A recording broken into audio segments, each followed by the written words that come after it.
از وی داگیرکاری که ترکا سرمدایی نایه که مسعود بارزانی ریک دایه راحت ریک دایه که بیت آخامه داگیر کرد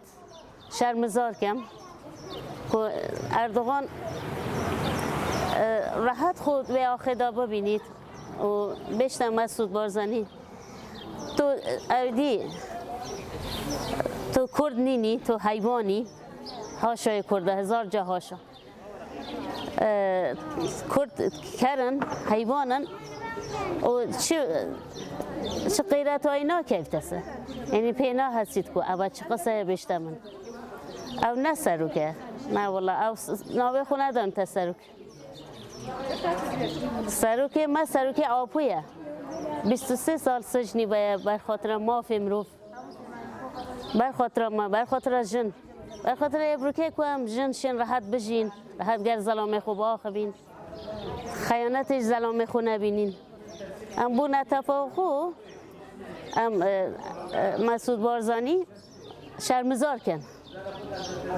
که مجالی بوده دشمن به سر آخو ما راحت داگیر بکتن از بو گریلا دعا کم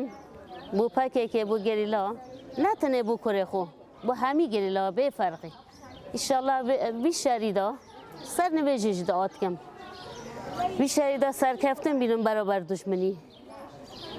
خدا وانا پارزید انشالله خدا وانا پارز سر کفتن بینن او کسی که کات او کسی که نیتی او کسی که ایبا لقال شرم بنا اتیکم من رسوایی کم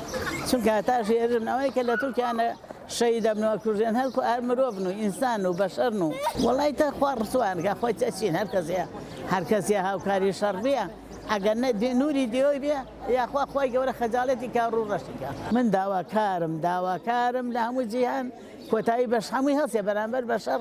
برشر نمینه شر کوتاهی بیت و آشتی برقرار بیت والله قسم لسر اوانا نا چند حزب کی لکردستان لوتی خوا دروسیانی کردوا هر پالپشتی دژمنانی کرد بونا هر پالپشتی داگیرکاران بونا وکو ایران وکو ترکیه ایمن نفرد لوانا شکین که دست راکێشەری چاوەڕاستی دوژمنانی گەلی کرد بوون ئەوانەی شەڵا ڕۆژێ ڕەش چاوەڕێیان نەکات نەفرەت لەوان سەرکەوتن بۆ کورد من دەربارەوە هیوادارم هەموو گەلی کورد هەچوا پارتیی کوردستان بێنە سەر خەت